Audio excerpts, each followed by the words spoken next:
Salam dan bahagia. Perkenalkan, saya Ibu Togus Sumiarte, bertugas di SMP Negeri 4 Banjarangkan. Hari ini saya ingin membagikan tips kreatif dan inovatif. Kreatif adalah sebuah proses mental yang melibatkan penampilan, ide atau konsep baru, atau juga hubungan baru antara gagasan dan konsep yang sudah ada. Arti kreatif juga dapat didefinisikan sebagai suatu kemampuan dalam menciptakan atau mewujudkan hal-hal baru. Nah, yang berbeda dari sesuatu yang sudah ada.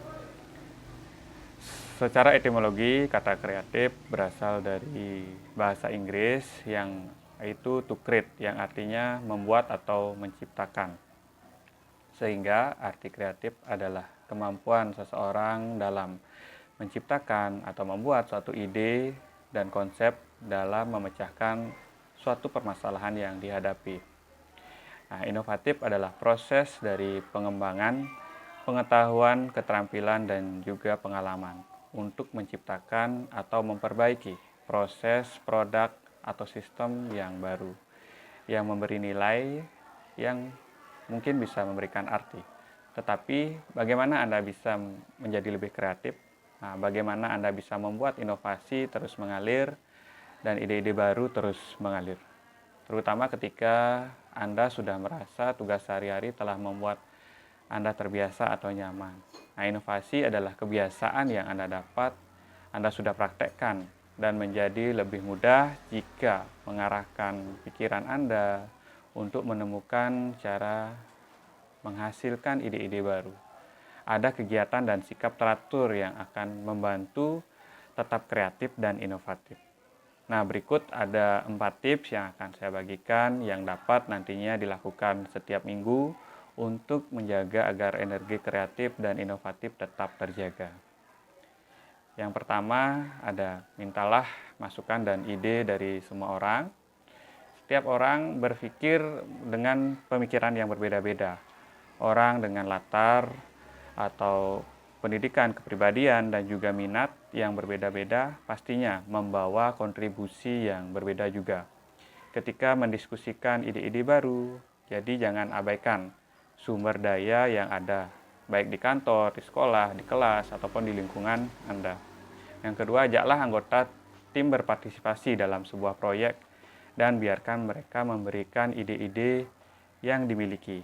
Tuliskan ide-ide tersebut, mungkin ide pemikiran bersama dan juga ide pribadi bersama tim. Lihat betapa banyak ide yang muncul. Ide-ide dapat menjadi landasan dalam menentukan keputusan ataupun dalam membuat suatu perbuatan. Berikutnya, ajukan banyak pertanyaan.